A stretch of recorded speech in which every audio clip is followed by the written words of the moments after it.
Grabar. Listo.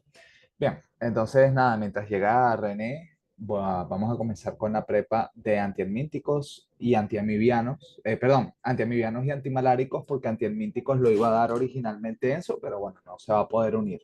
Entonces, bueno, vamos a comenzar hablando acerca de los antimaláricos.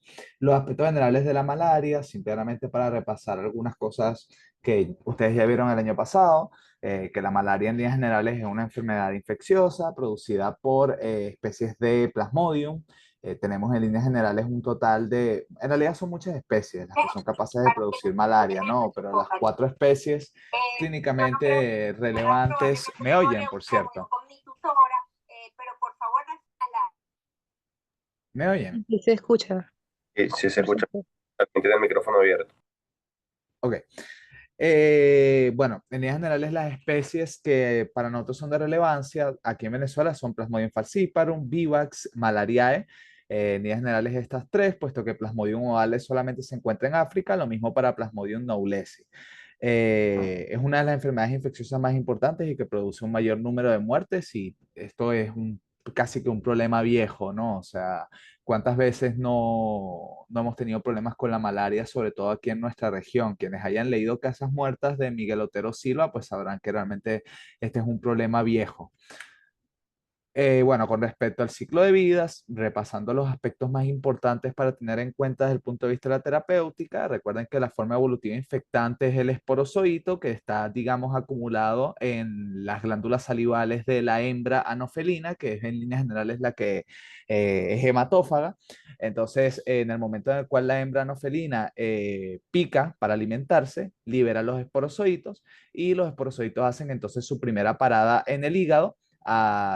De hecho, se dice que a través de las propias células de Kupffer, que actúan como mediadores inmunológicos para la invasión, y allí en el interior entonces el esporozoito se transforma en un esquizonte hepático. El esquizonte hepático forma merozoitos, y esos merozoitos pues pueden o bien ser liberados y de esa manera llegar a los glóbulos rojos, donde van a pasar a formar la fase eritrocítica del ciclo humano, o en líneas generales pueden convertirse en hipnozoitos cuando la infección es producida por Plasmodium vivax o por Plasmodium ovale, que los hipnozoitos serían entonces los responsables de la producción de las recaídas de malaria. Entonces es importante siempre tener en cuenta esa particularidad que tiene Plasmodium vivax aquí en Venezuela, ya que pues la terapéutica para Plasmodium vivax va a ser diferente a la de Plasmodium falciparum, precisamente por el hecho de que Plasmodium vivax deja hipnozoitos latentes en el interior del hígado.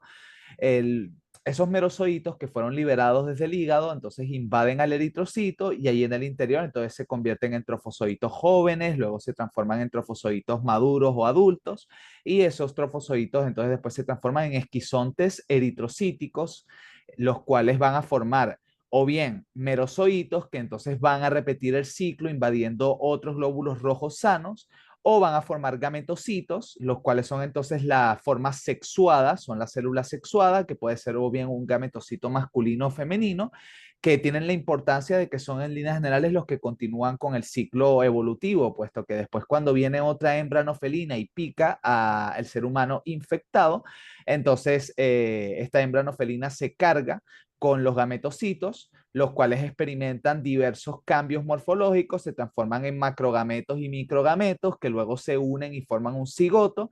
El cigoto entonces experimenta diversas formas que no son tan importantes, puesto que ocurren dentro del interior del mosquito, o sea, se transforma en ocineto o cisto y luego otra vez en esporozoitos. Realmente lo importante a tener en cuenta del ciclo evolutivo es tener en cuenta que los hipnozoitos, que debemos siempre considerarlos en la infección por Plasmodium vivax, y tener en cuenta pues también el aspecto eritrocítico de la fase, puesto que muchos de los antimaláricos actúan como esquizonticidas sanguíneos, es decir, que actúan específicamente sobre el esquizonte que está en el interior de los glóbulos rojos. La clasificación de los antimaláricos puede ser diversa. En líneas generales, la que más nos interesa es la que tiene que ver con la forma evolutiva a la que afectan. De esta manera, entonces, encontramos esquizonticidas tisulares o ísticos, que son los que eliminan a las formas hepáticas. Aquí encontramos en líneas generales solamente dos fármacos, que son la primaquina y la pirimetamina, o sea, las dos P's, los dos fármacos que tienen P, son los que utilizamos para eliminar a los hipnozoitos que están en el hígado. Tenemos los esquizonticidas sanguíneos, que son la mayor parte de los fármacos antimaláricos, que se van a encargar de eliminar las formas eritrocíticas. Y tenemos los gametocidas, que son los que van a impedir la transmisión al anófeles, puesto que van a cortar el ciclo. Un tratamiento ideal para la infección por Plasmodium en general va a ser aquel que sea capaz de cubrir todas las formas evolutivas implicadas en el ciclo biológico de ese parásito para de esa manera detener la transmisión y también evitar las recaídas. O sea, que por ejemplo, si yo tengo una infección por Plasmodium falciparum, pues lo ideal sería que yo administre un fármaco que elimine al gametocito y que elimine al esquizonte sanguíneo. No me va a importar mucho el hepático porque Plasmodium falciparum no deja hipnozoitos. En el caso de Plasmodium vivax, entonces yo tengo que dar un tratamiento que me asegure destruir a los hipnozoitos, destruir a los esquizontes hemáticos y también destruir a los gametocitos. En líneas generales, el tratamiento para la malaria desde el punto de vista clínico puede clasificarse de diversas formas. Tenemos por una parte la cura clínica. La cura clínica es aquella en la cual, digamos, el paciente cede en síntomas porque hemos eliminado las formas sanguíneas del parásito. Por lo tanto, el paciente ya no va a tener esos ciclos en los cuales hay hemólisis y liberación de antígenos que producen los síntomas de la malaria, pero todavía no se han eliminado todas las formas, puesto que quedan formas hepáticas. Entonces ahí hablamos de cura clínica. Para que haya cura radical, yo tengo que haber eliminado todas las formas del parásito. Eso incluye también las formas hepáticas. Entonces, en líneas generales, para yo asegurar la cura radical de un paciente que esté infectado por Plasmodium vivax, yo tengo que haberle dado primaquina y pirimetamina.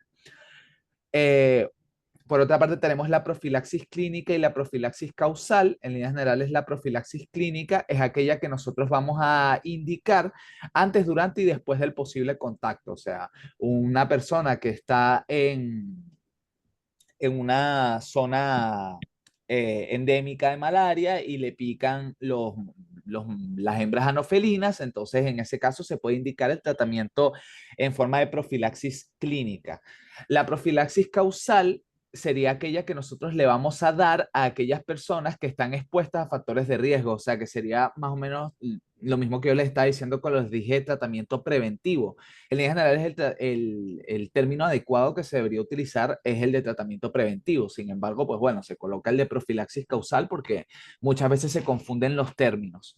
Pero bueno, tener en cuenta eso, pues que la profilaxis clínica es la que damos en aquella persona que tiene evidencia de exposición a la infección, pero todavía no ha desarrollado síntomas, y la profilaxis causal simplemente aquellas personas que están expuestas a factores de riesgo. También un ejemplo de profilaxis causal podría ser el de el tratamiento con cloroquina para mujeres embarazadas que viven en áreas hiperendémicas de malaria.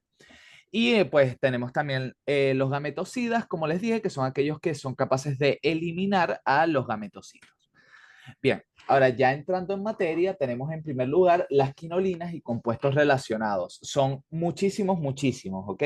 Las quinolinas en líneas generales son un grupo de fármacos que se caracterizan por ser esquizonticidas. Son capaces de eliminar a los esquizontes, específicamente los esquizontes sanguíneos, puesto que para los hepáticos ya estaríamos hablando de primaquina y pirimetamina, que son fármacos que entran en otros grupos, aunque la primaquina sí es un derivado quinolínico. Entonces, el mecanismo de acción de las quinolinas es principalmente debido a la acumulación de hemo. O sea, el mecanismo de acción fundamental va a ser que ellos se van a unir a las vesículas que están en el interior del eritrocito, donde se encuentra el parásito, y las van a bloquear. ¿Okay? Esto lo había explicado yo en la prepa de farmacocinética. Realmente, por ejemplo, lo que hace la cloroquina es que ingresa en el interior de las vacuolas intraeritrocíticas, donde está el parásito, y en el pH ácido de esa vacuola, entonces se ioniza y se queda atrapado dentro de la vacuola. Por eso es que la cloroquina tiene una vida media tan prolongada, porque se queda atrapada dentro de los eritrocitos debido a que se ioniza allí en el medio intracelular. Cuando eso ocurre, entonces lo que va a hacer es que va a evitar que se fusionen las vacuolas y de esa manera va a evitar que el parásito pueda degradar la hemoglobina. No va a tener acceso a la hemoglobina porque no puede viajar hacia donde está la proteína. Pues el parásito se va a quedar encerrado en el interior de la vacuola. Eso va a hacer que eventualmente el parásito muera, por una parte, por inanición, puesto que el plasmodium necesita degradar la hemoglobina para de esa manera alimentarse. Él va degradando la hemoglobina y la va transformando en un elemento menos tóxico, que es el pigmento malárico. Entonces, pues básicamente al privar al plasmodium de su fuente de alimento, este muere por una parte por inanición, pero por otra parte también porque la misma hemoglobina es tóxica para el parásito, específicamente el grupo hemo. Entonces, básicamente las dos cosas, tanto la toxicidad del grupo hemo como la propia inanición, termina produciendo la muerte del parásito. En líneas generales sería el mecanismo de acción de las quinolinas y otros compuestos relacionados. Esto incluye cloroquina, quinina, amodiaquina, acridina, básicamente todos esos fármacos que terminan en ina comparten este mecanismo de acción. Existe una subclasificación que la tengo en mi cuadro por si después quieren revisarla. Realmente no, nunca la han preguntado, o al menos en mi parcial no la preguntaron, tampoco en el final, pero también estos fármacos se pueden clasificar en esquizonticidas del grupo A y esquizonticidas del grupo B. Los esquizonticidas del grupo A, en líneas generales, el fármaco representativo de ese grupo es la cloroquina, que tiene el mecanismo de acción que les acabo de explicar. O sea, fundamentalmente produce secuestro de las vesículas donde se encuentra encerrado el parásito y de esa manera evita que éste pueda degradar la hemoglobina. Mientras que por otra parte los esquizonticidas del grupo B, como por ejemplo la quinina, lo que hacen es que se unen a la protoporfirina 9, que es básicamente el constituyente tetrapirrólico del grupo hemo fundamental, y de esa manera entonces evita que pueda degradarse el grupo hemo y por la acumulación del grupo hemo el parásito termina muriendo, ¿ok? Básicamente eso. Tener en cuenta que con el tiempo el propio parásito ha ido desarrollando mecanismos de resistencia para los fármacos, principalmente para la cloroquina. Plasmodium falciparum actualmente tiene una alta incidencia de resistencia a la cloroquina debido a las mutaciones del gen PFCRT. Ahora, desde el punto de vista de la farmacocinética, y aquí estamos hablando sobre la cloroquina, tener en cuenta que tiene una buena absorción por vía oral, tiene un altísimo volumen de distribución, ya saben que se acerca a los 13.000 litros en 70 kilogramos, tiene una unión a proteínas plasmáticas de cerca del 60%, o sea que no es tan alta, y la eliminación es mixta, o sea, por una parte hay una excreción urinaria parcial del fármaco sin metabolizar, y un 30% es metabolizado hacia monodecetilcloroquina y bisdecetilcloroquina, que son parcialmente activas. Debido a que tiene una parte de metabolismo hepático y una parte de excreción urinaria, hay que tener en cuenta que entonces este es un fármaco que debe tener sus consideraciones en pacientes que tienen tanto enfermedad renal como enfermedad hepática. Desde el punto de vista de las reacciones adversas que produce la cloroquina, pues es variable en el sentido de que puede pasar desapercibido, o sea, hay, digamos, reacciones adversas que son agudas, como por ejemplo las náuseas, vómitos y diarrea, que no se presentan en todos los pacientes, por eso digo que puede pasar desapercibido, pero también puede producir en tratamientos prolongados otras manifestaciones, entre las que encontramos principalmente síntomas similares a la alergia, como prurito, erupciones cutáneas, puede producir granulocitopenia, que es a lo que se refiere con discrasias sanguíneas, hiponiquia, es decir, que las uñas pueden tornarse pálidas. La prolongación del intervalo QT, si bien está descrita, no es frecuente con la administración de cloroquina, y esta es la reacción adversa más importante de la cloroquina, que es la administración prolongada. Puede producir retinopatía y ototoxicidad irreversible. Es capaz de producir retinitis a nivel del globo ocular.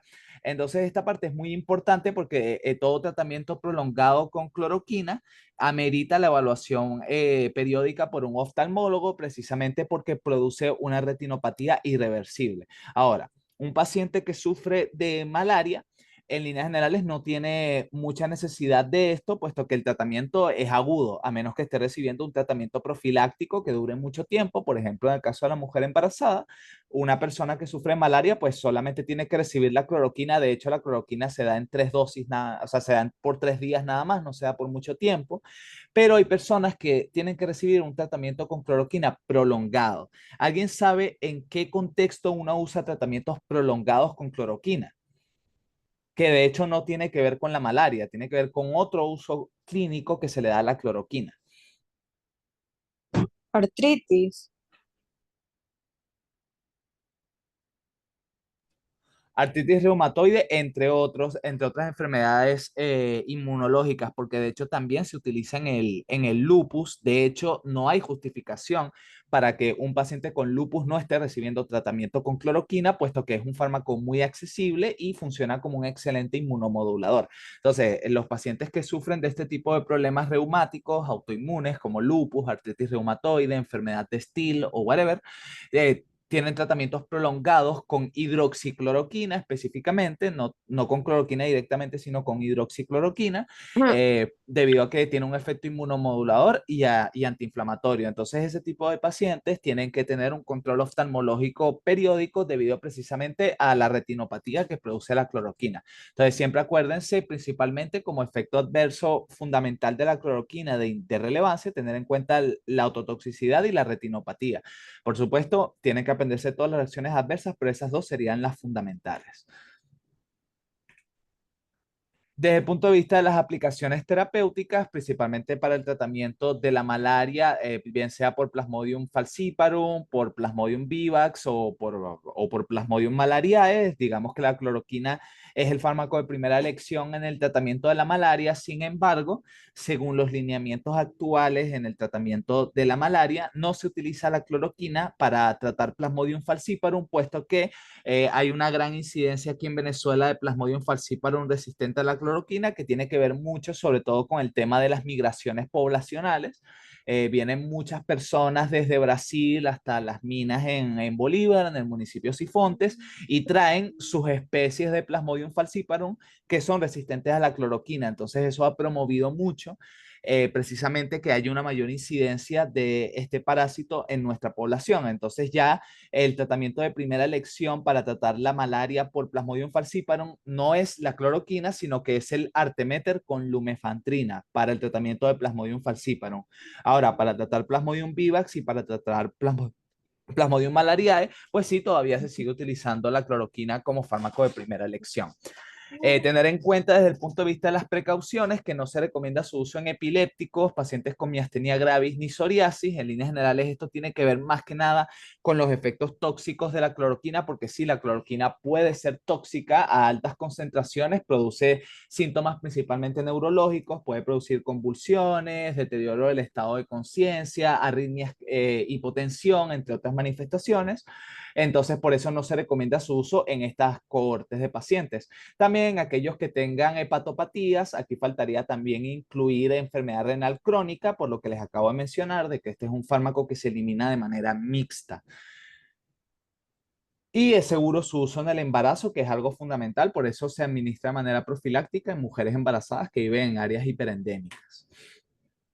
Ahora, la amodiaquina, en líneas generales, es un fármaco que no está muy registrado su uso, al menos no en nuestro país. Es un fármaco con características similares a la cloroquina, es decir, tiene el mismo mecanismo de acción, es decir, que es un esquizonticida del grupo A, lo que les estaba explicando, de que realmente el mecanismo de acción de los esquizonticidas del grupo A es producir un secuestro de las vacuolas donde está el parásito, y de esa manera evita la degradación del grupo hemo. Realmente lo fundamental a tener en cuenta de este fármaco es, en primer lugar, que se administra en forma de profármaco, es decir, que tiene que pasar por el hígado para de esta manera activarse, y que como principal reacción adversa produce agranulocitosis, pero fundamentalmente porque el metabolismo hepático de este fármaco, o sea, después de que se produce el compuesto activo, ese compuesto activo vuelve a ser degradado y produce un fármaco, produce un compuesto que es la benzoquinonimina, que produce supresión medular, entonces puede producir granulocitosis. Entonces, lo fundamental a tener en cuenta sobre la modiaquina es que se administra como profármaco y tener en cuenta que es capaz de producir granulocitosis como efecto adverso. En líneas generales tenemos ahora la primaquina. Les dije que la primaquina es un derivado quinolínico. El mecanismo de acción o sea, la primaquina es un fármaco bastante interesante desde el punto de vista de que, en primer lugar, su mecanismo de acción es diferente del resto de derivados quinolínicos, ya que no tiene que ver como tal con la degradación del grupo hemo, sino que más bien tiene que ver con el hecho de que la primaquina forma parejas de oxidorreducción, o sea, este fármaco se reduce y en el momento en el cual se reduce, forma parejas de oxidorreducción que producen daño por estrés oxidativo al parásito. Y por otra parte, también bloquean una enzima del parásito que es la dihidroorotato reductasa y de esa manera evita la producción de aminas biógenas que son necesarias para mantener la vida del parásito. De esa manera producen la muerte, o sea que realmente la primaquina dentro de los derivados quinolínicos es la que tiene el mecanismo de acción más particular. Además de eso, la primaquina fundamentalmente es dentro de los derivados quinolínicos el que actúa sobre las formas hepáticas, ¿ok? O sea, actúa fundamentalmente sobre los hipnozoitos. Por lo tanto, la primaquina siempre va a estar indicada en el tratamiento para Plasmodium vivax porque es el que va a eliminar fundamentalmente a los hipnozoitos, ¿no? También es gametocida, o sea, es capaz de eliminar a los gametos de todas las especies de Plasmodium, o sea, tanto Vivax como Malariae como Falciparum. Algo importante que se me olvidó mencionarles sobre la cloroquina es que la cloroquina tiene actividad gametocida sobre Plasmodium vivax y Malariae, pero no tiene actividad gametocida sobre Plasmodium falciparum. Entonces eso también contribuye en buena medida a que ya no sea el fármaco de primera elección para tratar la malaria por Plasmodium falciparum. Eh, sí, bueno, básicamente eso con respecto a la primaquina, pues recordar que tiene un mecanismo de acción bastante particular y tener en cuenta que actúa fundamentalmente sobre gametocitos y sobre hipnozoitos. No actúa sobre los esquizontes sanguíneos, ¿ok? No actúa sobre las fases eritrocíticas del parásito. Por esa razón, la primaquina nunca se puede indicar como monoterapia, porque no va a tener ningún efecto. O sea, de repente yo voy a quitar los hipnozoitos y voy a quitar los gametocitos, pero el paciente va a seguir repitiendo su ciclo eritrocítico y por lo tanto va a seguir teniendo la clínica de la malaria. Entonces no tiene ningún sentido dar este fármaco en forma de monoterapia. Desde el punto de vista de la farmacocinética, tiene una biodisponibilidad oral del 100%. Fíjense que tiene una vida media bastante corta en comparación con todo lo que acabamos de ver. Casi todos los derivados quinolínicos tienen vidas medias relativamente largas que sobrepasan las 16 horas. Sin embargo, la primaquina es el único que tiene una vida media relativamente corta de hasta 7 horas, ¿no? Su excreción es fundamentalmente urinaria. Las reacciones adversas, en líneas generales, es un fármaco bastante seguro, no suele producir efectos adversos a dosis terapéuticas. Sin embargo, es fundamental de este fármaco tener en cuenta que está asociado con la producción de anemia hemolítica en pacientes con deficiencia de glucosa cisfosfato deshidrogenasa. Ese es el punto clave de la primaquina. O sea, básicamente 3 puntos claves de la primaquina. En primer lugar, que actúa sobre hipnozoitos y sobre gametocitos, pero no actúa sobre los esquizontes eritrocíticos. En segundo lugar, que tiene una vida media corta en comparación con el resto de derivados quinolínicos. Y en tercer lugar, que es capaz de producir anemia hemolítica en pacientes con déficit de glucosa cisfosfato deshidrogenasa. Está contraindicada en el embarazo, a diferencia de la cloroquina. Y por supuesto en los pacientes con déficit de glucosa cisfosfato deshidrogenasa por razones obvias. Este cuadro resume un poco lo que les acabo de mencionar de fármacos o, bueno, en líneas generales, antibióticos relacionados con hemólisis en pacientes con déficit de glucosa cisfosfato deshidrogenasa. Fundamentalmente las sulfas producen hemólisis en pacientes con déficit de glucosa cisfosfato deshidrogenasa. Me imagino que el doctor Julio se los mencionó. Entre los antimaláricos, fundamentalmente la primaquina y la nitrofurantoína también. Ahora, desde el punto de vista de la mefloquina tiene prácticamente el mismo mecanismo de acción de la cloroquina. Es un esquizonticida sanguíneo, desde el punto de vista de su farmacocinética, no tiene mucho de lo que sacarle, más allá de que tiene una extensa circulación enterohepática. Y sus reacciones adversas son bastante particulares, ya que tiene efectos neuropsiquiátricos irreversibles. De hecho, tiene una etiqueta negra de la FDA precisamente por eso, porque tiene efectos neuropsiquiátricos irreversibles y de hecho es el único de los derivados quinolínicos que actúa más que nada produciendo efectos neuropsiquiátricos. También tiene efectos cardiovasculares bastante negativos, es capaz de producir arritmias. Está contraindicado en mujeres embarazadas y en pacientes con predisposición a patologías psiquiátricas. La pirimetamina ya entra dentro del grupo de los inhibidores de la síntesis de ácido fólico, o sea, ya aquí nos salimos de la parte de los derivados quinolínicos. La pirimetamina es un fármaco que tiene exactamente el mismo mecanismo de acción que el trimetoprim, es decir, que inhibe a la dihidrofolato reductasa y como consecuencia de eso evita la producción de tetrahidrofolato y como evita la producción de tetrahidrofolato, pues bloquea la síntesis de purinas, ya que necesitan del tetrahidrofolato para iniciar su síntesis. Entonces, fundamentalmente, la pirimetamina es un fármaco que actúa al igual que la primaquina sobre gametocitos y sobre hipnozoitos, ¿ok? O sea, piensen en las dos P's cuando piensen en hipnozoitos y en gametocitos, primaquina y pirimetamina fundamentalmente.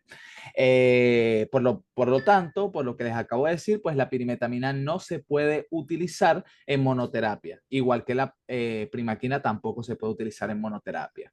Desde el punto de vista de sus reacciones adversas, la pirimetamina tiene una toxicidad baja, sin embargo, lo fundamental es que es capaz de producir supresión medular precisamente por el mismo mecanismo de acción, porque bloquea la dihidrofolato reductasa, entonces pues también puede bloquearla a nivel de los precursores de la médula ósea y puede entonces detener la proliferación, produciendo entonces supresión medular y pancitopenia. Aunque en líneas generales ese es un efecto adverso poco frecuente. También es capaz de producir reacciones de hipersensibilidad diversas, entre las que encontramos entonces el síndrome de Steven-Johnson, necrólisis epidérmica tóxica o reacciones de hipersensibilidad tipo 1. Está igualmente contraindicado en el embarazo porque compite con el ácido fólico, o sea, bloquea la proliferación celular, entonces, pues, por supuesto, este fármaco va a ser teratógeno por lógica, también va a estar contraindicado en la lactancia por la misma razón y en niños menores de 2 años por exactamente la misma razón, porque frena la proliferación celular. Desde el punto de vista del proguanilo, el proguanilo tiene un mecanismo de acción, tiene exactamente el mismo mecanismo de acción que la pirimetamina.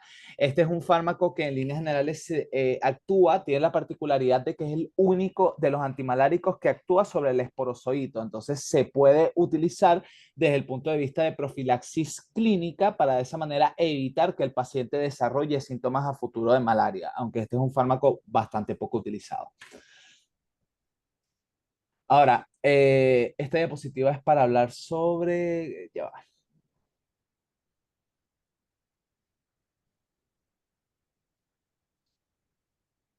Este mecanismo de acción es para hablar sobre la quinina. Entonces, tener en cuenta que la quinina y sus derivados son fármacos que derivan de la planta cinchona, tienen un mecanismo de acción similar a la cloroquina, solamente que estos son esquizonticidas del grupo B, es decir, que lo que hacen es que se unen a la protoporfirina 9 y de esa manera evitan que el grupo hemo pueda ser degradado por el parásito. En líneas generales, la quinina es esquizonticida sobre todas las especies de Plasmodium y es gametocida solamente sobre el Plasmodium vivax y Malariae, es decir, que no es gametocida sobre Plasmodium falciparum, de manera similar a la cloroquina, no actúan sobre los gametocitos de Plasmodium falciparum. Eh, Su empleo ha sido superado por la cloroquina, ya que la cloroquina es menos tóxica. Desde el punto de vista de la farmacocinética, tiene una buena absorción por vía oral, un alto volumen de distribución, su metabolismo es hepático, esa sería la fundamental diferencia con la cloroquina, de que la cloroquina tiene una eliminación mixta, tanto hepática como urinaria, aquí solamente hablamos de metabolismo hepático. El tiempo de vida media es de 5 a 16 horas, o sea que tiene una vida media mucho más corta en comparación con la cloroquina. Tiene una pequeña proporción de excreción urinaria, pero no es demasiado significativa. Sin embargo, esta aumenta cuando se acidifica en la orina. Desde el punto de vista de reacciones adversas, el cuadro de intoxicación por quinina es el llamado cinconismo. El término viene precisamente del hecho de que la quinina deriva de una planta, que es la planta cincona. Entonces, el cuadro de intoxicación por quinina es el cinconismo. Y en líneas generales es un cuadro caracterizado por acúfenos, cefalea, vértigo, disminución de la agudeza auditiva y visual. Recuerda, hay un fármaco que ustedes vieron, si mal no recuerdo, no, que lo van a ver bien la próxima unidad, pero que se los dieron cuando vieron AINES, que también produce un cuadro similar. ¿Cuál es? Produce un cuadro muy similar caracterizado por acúfenos, cefalea, visión borrosa, etcétera. ¿Cuál es?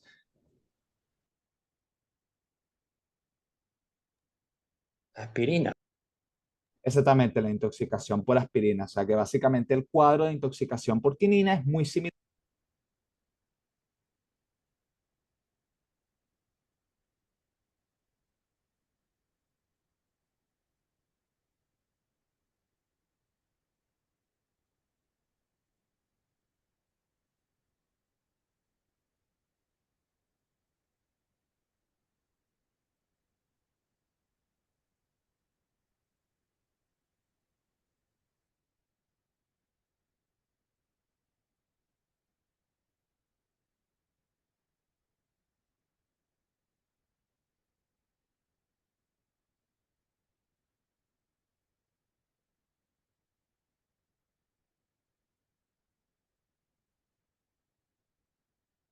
Javi, perdón que interrumpa. No sé si soy yo solamente, pero no te Sí, escucho nada.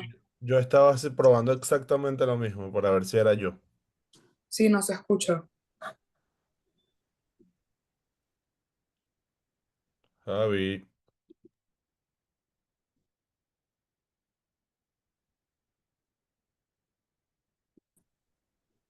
No, no se te escucha nada. Vemos que estás moviendo el cursor, pero no se te escucha nada.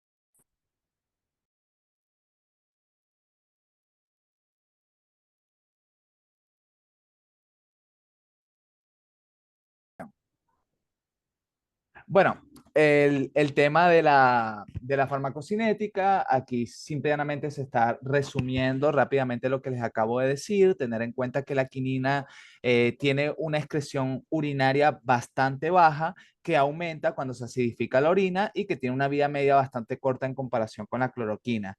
De las reacciones adversas, recuerden el sinconismo, que es básicamente el cuadro por intoxicación con quinina. También es capaz de producir manifestaciones alérgicas diversas que incluyen hiperreactividad bronquial, no asma, porque el asma es una cosa totalmente distinta. No existe un asma inducida por fármacos. Prurito, urticaria y erupciones. Es capaz de producir hemólisis, púrpura trombocitopénica, granulocitosis o hipoprotrombinemia. Es capaz de producir hipoglicemia. Y las dosis altas son capaces de producir abortos porque tienen una acción oxitocítica.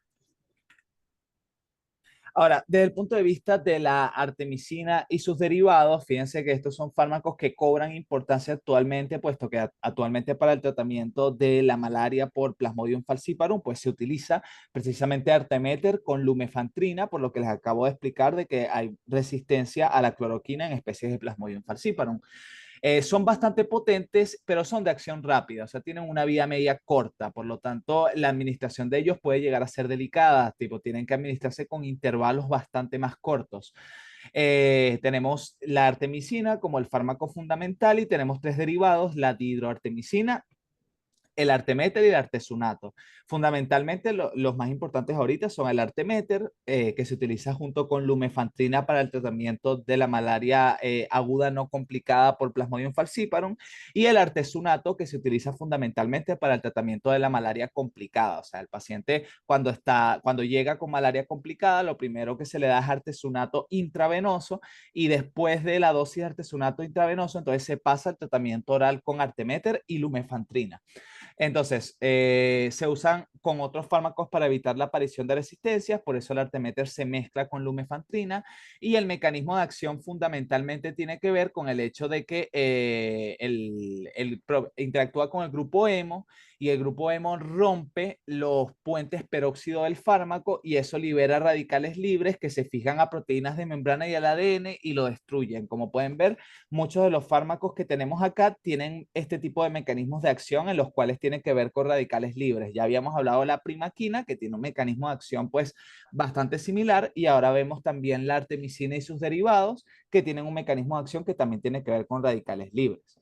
El metronidazol también tiene un mecanismo de acción más o menos similar, entonces pues pueden ir agrupando las cosas, ¿no? Tipo fármacos de estos grupos que tiene un mecanismo de acción referente a radicales libres, bueno, la primaquina, la artemisina y sus derivados, el metronidazol, etcétera. Entonces así se agrupan las cosas, es más fácil acordarse de ellas.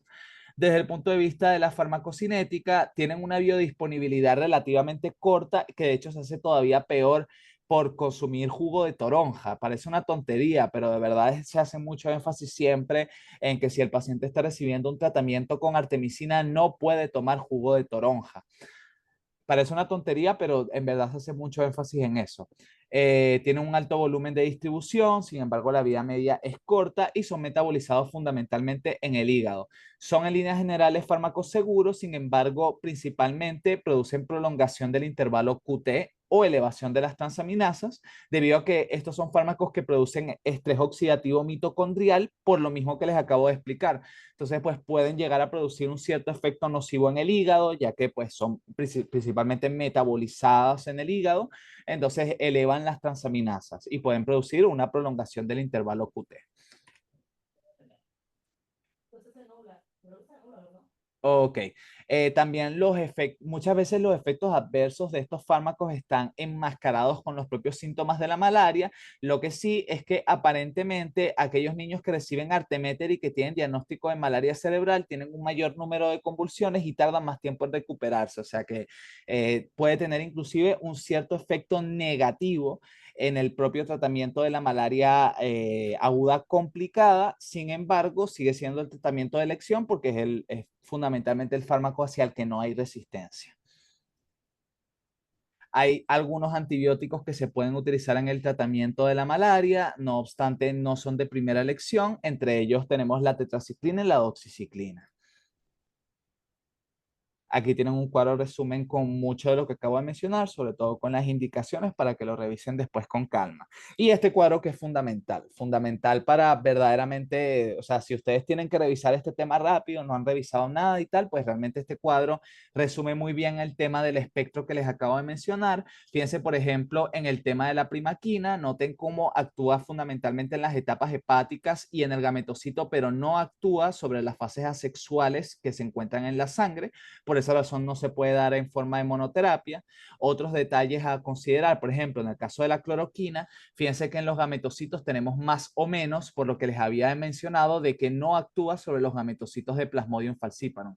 Lo mismo ocurre en el caso de la quinina, fíjense, más o menos. Entonces, ustedes revisan detenidamente este cuadro, que sería bastante importante. Bien, fíjense que la malaria aguda no complicada por Plasmodium falciparum se trata fundamentalmente con arteméter con lumefantrina, y cuando es por Plasmodium vivax o malariae, por ejemplo, en el caso de Plasmodium vivax se da primaquina con cloroquina, mientras que si estamos hablando de Plasmodium malariae, pues basta el tratamiento netamente con cloroquina. Bien, entonces vamos a pasar rapidito con la parte, bueno, aquí dice antimibianos, pero serían en líneas generales antiprotozoarios. Bueno, tener en cuenta la amebiasis como una de las infecciones fundamentales por protozoarios intestinales. Afecta al 10% de la población mundial. La enfermedad es producida por entamoeba histolítica. El humano es el único hospedador y la transmisión es por vía fecal oral. Siempre recordar que la amebiasis puede presentarse en forma aguda o crónica. Existe la colitis amebiana crónica y las manifestaciones clínicas son bastante variables. Pueden ir desde una diarrea leve hasta un cuadro de disentería fulminante. El ciclo biológico de entamoeba histolítica en líneas generales, pues es fundamentalmente la forma evolutiva infectante va a ser el quiste. que experimenta una transformación hacia trofosodito fundamentalmente en el intestino grueso y después este es eliminado en forma de trofosoditos o de quistes. Los quistes son los que resisten en el medio ambiente y entonces son ingeridos y se perpetúa el ciclo. Realmente el ciclo de entamoeba histolítica no es complicado en lo absoluto.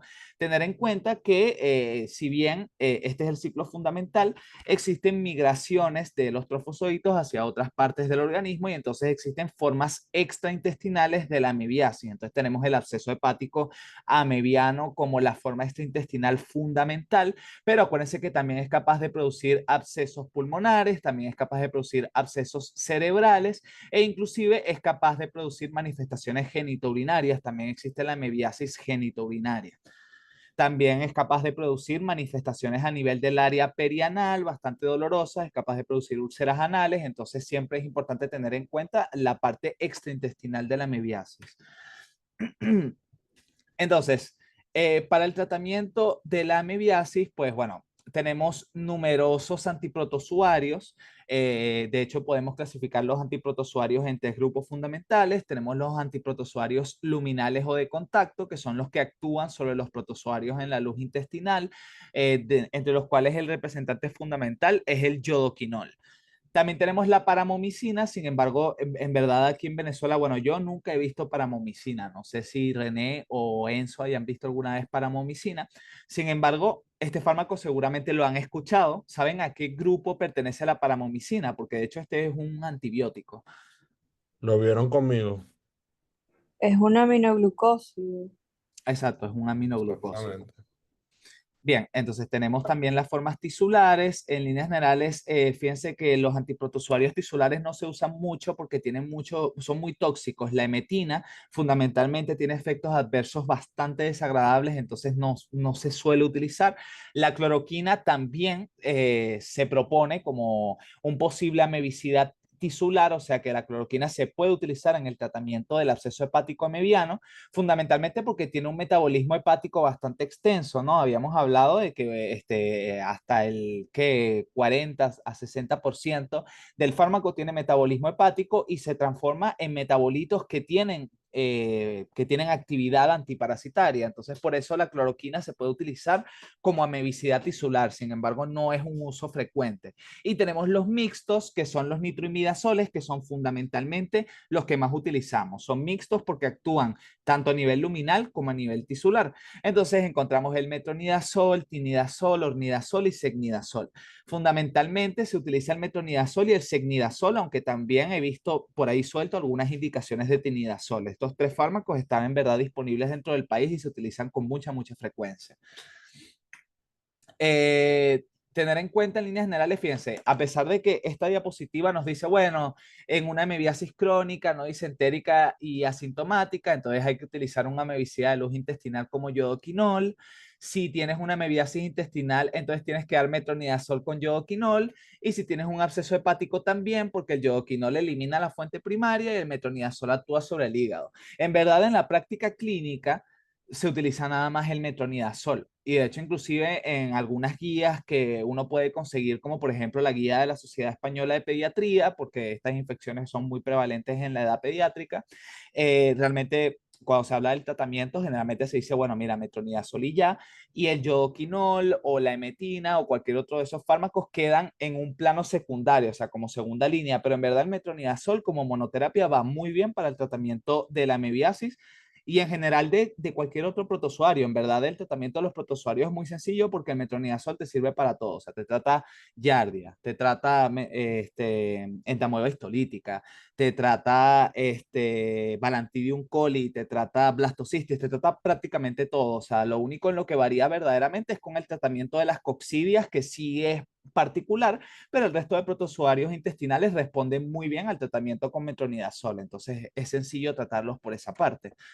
Tener en cuenta que los amebicidas mixtos son los llamados nitroimidazoles, que ya se los presenté. Se llaman así porque tienen en su estructura un anillo nitroimidazol que tiene una importancia fundamental de la cual vamos a hablar ahorita, en un chance. Entonces, son el fármaco de elección fundamental para el tratamiento de la amebiasis en cualquiera de sus formas. tienen un espectro de acción amplio que no está limitado a los agentes parasitarios, puesto que los nitroimidazoles también actúan sobre microorganismos anaerobios, fundamentalmente microorganismos anaerobios.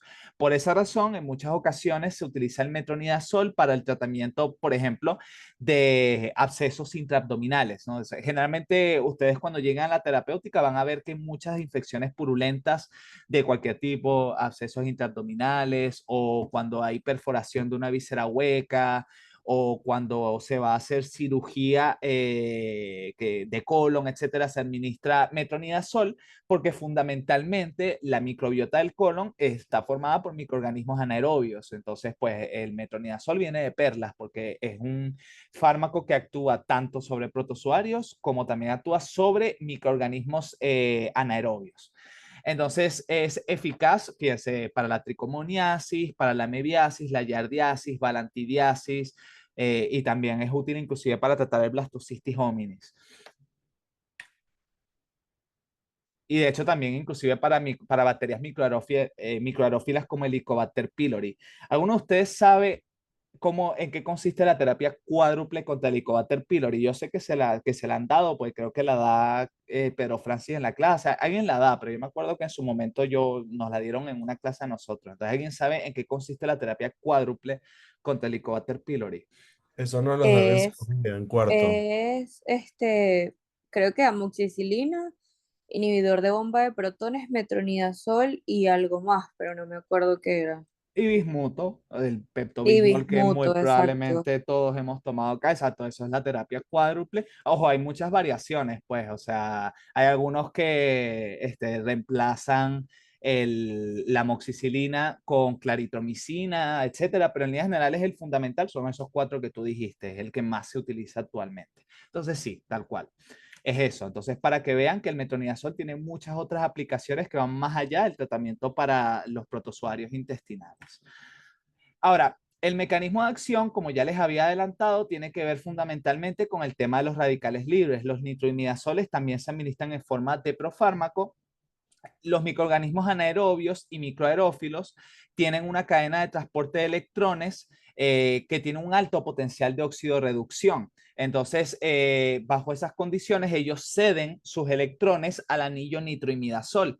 Y cuando eso ocurre, entonces se transforman en metabolitos que son en líneas generales radicales libres, que si peróxido de hidrógeno, anión superóxido, etcétera, y eso termina produciendo fundamentalmente daño al ADN, lo cual produce muerte celular, pero también produce daño a las proteínas del propio parásito. Entonces, fundamentalmente, ese es el efecto de este fármaco. Ahora, siguiendo la lógica, como sabemos que produce radicales libres, entonces fundamentalmente también va a producir estrés mitocondrial y por esa razón entonces va a tener ciertos efectos adversos de los cuales vamos a hablar ahorita. Desde el punto de vista farmacocinética, este es un fármaco que tiene una absorción rápida y extensa por vía oral, tiene presentaciones también intravenosas, intravaginales, que son los famosos óvulos que se utilizan muchísimo para el tratamiento de las vaginosis en las mujeres y también el tratamiento tópico. Tiene una vía media de 8 horas, una unión a proteínas plasmáticas bastante reducida y en líneas generales tiene una excelente penetración a todos los tejidos y líquidos del cuerpo. Es un fármaco altamente liposoluble. Su metabolismo depende de la oxidación hepática porque es un fármaco altamente liposoluble, simplemente por lógica uno lo puede sacar. Su excreción es un 75% renal en forma de metabolitos, o sea que primero pasa por el hígado y después se excreta por la vía urinaria y esos metabolitos tienen la particularidad de que pueden producir un pigmento pardo rojizo en la orina. Entonces ese es uno de los efectos adversos que produce el metronidazol, que puede oscurecer la orina. El metronidazol es un fármaco muy sucio, ¿ok? Dicho de manera coloquial, es un fármaco muy sucio. Produce muchos efectos adversos desagradables, sequedad de boca, sabor metálico, puede producir náuseas, diarrea, está el tema de las orinas oscuras. Entonces, siempre que uno indica el tratamiento, uno tiene que explicarle bien a la persona que lo está recibiendo sobre estos efectos adversos porque son una causa muy frecuente de abandono del tratamiento. Pues, o sea, la persona se lo comienza a tomar y se da cuenta de que le sabe a metal la boca y que tiene la boca seca y tal, y dice, no, pinga, no me va a tomar más esto. Entonces siempre hay que advertir al paciente de estos efectos adversos para que no abandone el tratamiento. Entonces, fíjense lo que les estaba adelantando, las reacciones adversas más frecuentes son náuseas, vómitos, sabor metálico, esto es fundamental, esto es pregunta de examen, el tema del sabor metálico, con el consumo de metronidazol, cefalea, serostomía, o sea, sequedad de boca, puede producir dolor abdominal o diarrea, como produce estrés mitocondrial, entonces también tiene efectos neurotóxicos que son menos frecuentes, pero están descritos, puede producir parestesias, vértigo, ataxia y convulsiones, o sea que fundamentalmente produce manifestaciones de tipo neuropatía periférica. Posee efecto disulfirán, esto lo vieron en la unidad pasada. ¿Qué es el efecto disulfirán? A ver, ¿quién aquí me quiere explicar eso?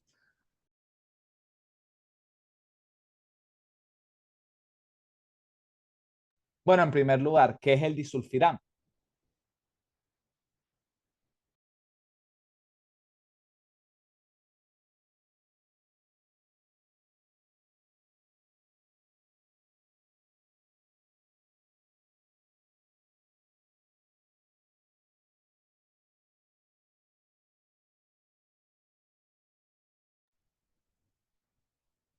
¿Qué es el disulfirán, chicos? Me están preocupando.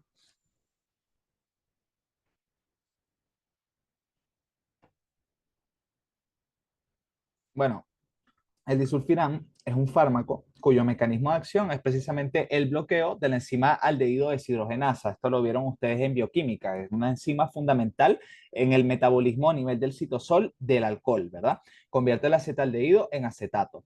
Entonces, el disulfirán es un fármaco que bloquea la aldehído deshidrogenasa. Por lo tanto, produce una acumulación de acetaldehído. Y el acetaldehído entonces tiene múltiples efectos vasodilatadores y produce síntomas molestos. Produce rubicundez, hipotensión, sofoco, diaforesis, produce taquicardia por la vasodilatación profusa. Entonces, en líneas generales, produce síntomas muy incómodos. Entonces, por eso el disulfirán se utiliza para el tratamiento del alcoholismo, porque tiene este efecto como de castigo por tomarte el alcohol. Es básicamente como un castigo por tomarte el alcohol, pues si te tomas el alcohol y estás tomando disulfiram, te vas a sentir mal. Entonces sirve como una especie de refuerzo negativo para motivarte a que no tomes alcohol. Entonces, fundamentalmente ese es el efecto del disulfiram que se utiliza para el tratamiento del alcoholismo. Aquellos fármacos que tienen un efecto similar al disulfiram, entonces se dice que poseen un efecto disulfiram. Fármacos que poseen efecto disulfirán, fundamentalmente los nitroimidazoles, pero también tenemos entre ellos, entre otros fármacos, tenemos la nitrofurantoína, que también tiene efecto disulfirán, y fundamentalmente también tenemos la nitazoxanida, que es un antihelmíntico, que van a ver con eso cuando les dé la parte de antihelmínticos. Entonces, eso es el efecto disulfirán. También se le llama efecto antabus, que es básicamente antiabuso, efecto antiabuso, porque se utiliza para evitar el abuso del alcohol. Básicamente eso. Entonces, ¿cuál es la conclusión de esto? Que si usted va a indicar metronidazol, le tienes que decir al paciente que no tome alcohol. Está fundamental que no vaya a tomar alcohol mientras está en tratamiento con metronidazol. Está contraindicado igualmente en el embarazo durante el primer trimestre en pacientes con alteraciones neurológicas, renales o hepáticas. Esto es un poquito más con respecto a el efecto disulfiram. Y aquí están las manifestaciones clínicas que le había explicado. Produce sudoración, taquicardia, enrojecimiento, que es lo que les dije de rubicundez, palpitaciones que pueden producir isquemia miocárdica y llevar a dolor torácico, hipotensión, síncope, convulsiones no es muy frecuente, pero sí puede llegar a ocurrir. El secnidazol ahorita está un poco más en boga que el metronidazol, fundamentalmente porque tiene una semivida más prolongada y adicionalmente a eso, entonces el secnidazol en vez de tener que darlo cada 12 horas, o bueno, cada 8 a 12, como es el caso del metronidazol, lo puedes dar cada 24, lo puedes dar una vez al día y tiene menos efectos adversos. Sin embargo, es menos efectivo, entonces pues algunos médicos prefieren indicar el metronidazol por encima del secnidazol, pues es básicamente un balance en que es menos efectivo, pero tiene un mejor perfil farmacocinético, el secnidazol, y tiene menos efectos adversos. El mecanismo de acción es exactamente el mismo. Desde el punto de vista de su farmacocinética, tiene una absorción lenta pero completa. La vida media, fíjense que es mucho más prolongada, de 25 horas. Igualmente tiene una unión a proteínas plasmáticas baja y tiene una amplia distribución porque todos los nitroimidazoles son altamente liposolubles. Las indicaciones son exactamente las mismas que las del metronidazol. O sea, el secnidazol es básicamente un metronidazol, pero con un perfil farmacocinético mejor y con menos reacciones adversas. Y bueno, por último tenemos este cuadro que resume un poco la parte de los amebicidas luminales. Tener en cuenta fundamentalmente la paramomicina y el yodoquinol. El yodoquinol es el más utilizado, eh, pero en líneas generales, o sea, no es un fármaco muy importante. Del yodoquinol, yo diría que lo más importante tener en cuenta es su reacción adversa fundamental, que es la neuropatía mielóptica subaguda, que como su nombre lo indica, es una neuropatía que afecta a la médula espinal y al globo ocular y se instaura de forma subaguda, o sea, el nombre lo dice todo. Entonces, la clínica se va a caracterizar por debilidad o dolor muscular, atrofia óptica con ceguera y alteraciones de la marcha. Esto se debe prevenir con el uso de complejo B, o sea, todo tratamiento con yodoquinol debe venir acompañado del uso de complejo B. La paramomicina, si bien está indicada y se dice que se puede utilizar como amebicida luminal, yo nunca la he visto aquí en Venezuela. Fundamentalmente la paramomicina va a tener el mismo efecto, el mismo mecanismo de acción de todos los demás aminoglicósidos, simplemente que se utiliza como amebicida luminal porque no se absorbe, porque es altamente hidrosoluble. Entonces, te evitas todos los efectos adversos que ya de por sí tienen los aminoglicósidos, teniendo el beneficio de que actúa sobre protozoarios y actúa también sobre microorganismos anaerobios, porque es un aminoglicósido.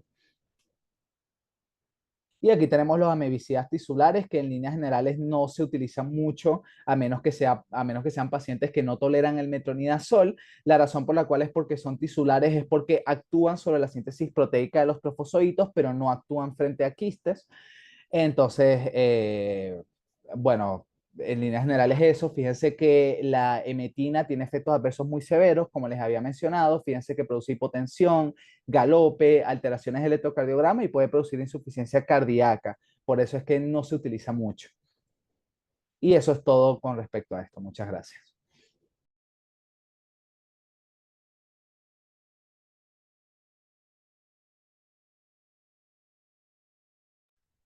Joan, si quieres para la grabación, para hacer un bloque para que no se les haga tan largo después, porque si no, no la ven. Dale stop recording. Entonces dejas esta parte